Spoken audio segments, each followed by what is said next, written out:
ಯಾವ ಬಂಡಾಯವೂ ಇಲ್ಲ, ರಾಜೀನಾಮೆ ಪ್ರಶ್ನೆಯೂ ಇಲ್ಲ. ಅಸಮಾಧಾನ ಊಹಾಪೋಹಗಳಿಗೆ ತೆರೆ ಎಳೆದ ಶಾಸಕ ಬೇಳೂರು ಗೋಪಾಲಕೃಷ್ಣ. ಸಚಿವ ಸ್ಥಾನ ಕೇಳಿದ ನಿಜ, ಸಿಗದೆ ಇರುವುದಕ್ಕೆ ನಿಜ ಬೇಸರ ಆಗಿದೆ. ಆದ್ರೆ ನಾಯಕರು ಮಾತುಕತೆ ಬಳಿಕ ಶಮನ ಆಗಿದೆ. ಖಂಡಿತ ನನಗೆ ಬೇಜಾರಿತ್ತು. ನನಗೊಂದು ಸ್ಥಾನಮಾನವನ್ನು ಕೊಡ್ತಾರೆ ಎಂಬ ನಿರೀಕ್ಷೆ ನನ್ನಲ್ಲಿತ್ತು. ಆದ್ರೆ ಕೊನೆ ಕ್ಷಣದಲ್ಲಿ ಎಲ್ಲ ಕೈತಪ್ಪಿ ಹೋಗಿಬಿಡ್ತು. ಆ ಕಾರಣಕ್ಕೆ ನಾನು ಬೇಸರದಿಂದ ರಾಜೀನಾಮೆಯನ್ನು ಕೊಡ್ತೀನಿ ಅಂತ ಹೇಳಿದ್ದೆ.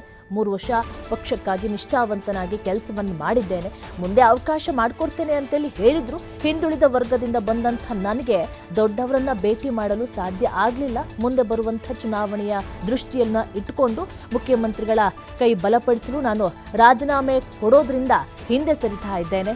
ನನಗೆ ಸಚಿವ ಸ್ಥಾನ ಸಿಗದೇ ಇರುವುದು ದೊಡ್ಡ ಆಘಾತ ಆಗಿಬಿಟ್ಟಿತ್ತು, ಬೇಸರ ಆಗಿಬಿಟ್ಟಿತ್ತು. ಕಾರ್ಯಕರ್ತರು ಪ್ರಮಾಣ ವಚನ ಸ್ವೀಕಾರಕ್ಕೆ ಬಂದಾಗ ನಮ್ಮ ಕಾರ್ಯಕರ್ತರೆಲ್ಲ ಕಣ್ಣೀರನ್ನು ಹಾಕ್ತಾ ಇದ್ರು.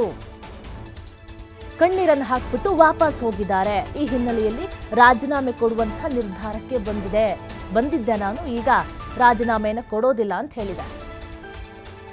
ಇನ್ನೇನು ಹೇಳಿದ್ದೇನಲ್ಲ, ಪಾರ್ಟಿಗೋಸ್ಕರ ಮುಖ್ಯಮಂತ್ರಿಗಳಿಗೋಸ್ಕರ ಯಾವುದೇ ಗೊಂದಲ ಆಗಬಾರ್ದು ಅಂತ ದೃಷ್ಟಿಯಲ್ಲಿ ಇಟ್ಕೊಂಡು ಯಾವುದೇ ರಾಜೀನಾಮೆ ಕೊಡುವಂಥದ್ದಿಲ್ಲ.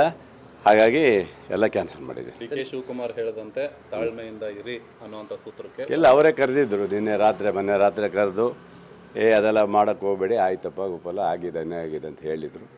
ನಂತರ ಕರ್ಕೊಂಡು ಹೋಗಿದ್ರು. ನಿನ್ನೆ ರಾಮನಗರೆಲ್ಲ ಹೋಗಿ ಅವ್ರ ಜೊತೆಗೆ ಹೋಗಿ ಬಂದಿದ್ದೀನಿ. ಸಮಾಧಾನವಾಗಿ ಇರುವಂತ ಹೇಳಿದ್ದಾರೆ. ಹಾಗಾಗಿ ಬೇರೆ ಏನಾದರೂ ಪಕ್ಷದಲ್ಲಿ ನಿಮಗೆ ಸೂಕ್ತ ಸ್ಥಾನ ಯಾವುದು ಆ ಥರ ಏನಿಲ್ಲ. ನಮ್ಮ ಕ್ಷೇತ್ರದಲ್ಲಿ ನಮ್ಮ ಜಿಲ್ಲೆಯಲ್ಲಿ ಪಕ್ಷ ಕಟ್ಟುವಂಥ ಕೆಲಸ ಮಾಡಬೇಕಷ್ಟೆ. ಸರ್, ಇದೇ ಸಮಯದಲ್ಲಿ ನಿಮ್ಮ ಜಿಲ್ಲೆಯ ಸಚಿವರು ಬಂದಿದ್ದರು, ಯಾವ ಜೊತೆ ಆದರೂ? ಇಲ್ಲ, ನಾವು ಫಸ್ಟ್ ಬಂದಿದ್ದು, ಆಮೇಲೆ ಅವ್ರು ಬಂದರು.